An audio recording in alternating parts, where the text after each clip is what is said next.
ट्रॉमासूल से आने के इस एपिसोड में आप देखेंगे कि काफ़ी ज़्यादा किरण परेशान होती है। इब्रार की बातें सुनकर वो उसको कहती है कि तुम किस किस्म की घटिया सोच रखते हो। आगे से वो कहेगा कि तुम भी तो लालची औरत हो, तुम कौन सा दूध की धुली हुई हो।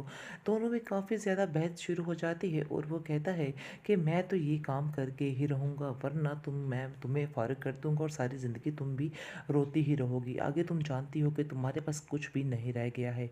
इससे बेहतर यही है कि हमें ये चाल चलनी चाहिए। अगर हमने ये चाल ना चली तो सारी ज़िंदगी के लिए हम भूखे प्यासे रह जाएंगे।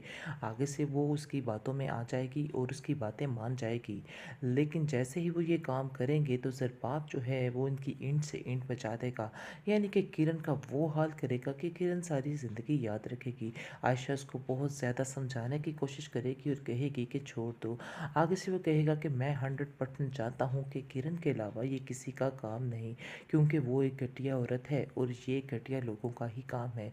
इसलिए मुझे यकीन है कि ये सब कुछ जो कुछ हो रहा है किरण के अलावा कोई भी नहीं कर सकता है। इसलिए वो साफ साफ किरण को लास्ट वार्निंग दे देगा कि अगर मेरे बच्चे वापस ना पहुँचे तो तुम्हारा मैं वो हश्र करूँगा कि तुम याद रखोगी।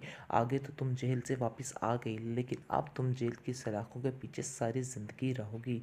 आगे से वो कहेगी कि तुमने मेरे साथ किया किया है ये तुम भी जानते हो। आगे से उन दोनों की फिर बहस शुरू हो जाएगी और कहेगा कि ये सारा ज़माना जानता है कि तुमने मेरे साथ कितनी ज़्यादती की, लेकिन फिर भी मैं तुम्हारी हर चीज़ को बर्दाश्त करता रहा। लेकिन आज मुझे मेरे सब्र का फल मिल चुका है और वो उस आयशा की सूरत में मिला है।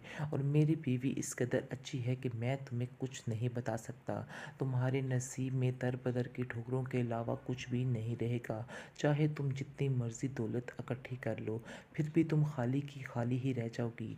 काफ़ी ज़्यादा ज़लील करता है वो किरण को और उसको काफ़ी बातें सुनाता है। और वो कहता है कि खबरदार मेरे बच्चों की तरफ आंख उठाकर देखने की कोशिश भी की, वरना मुझसे बुरा कोई भी नहीं होगा।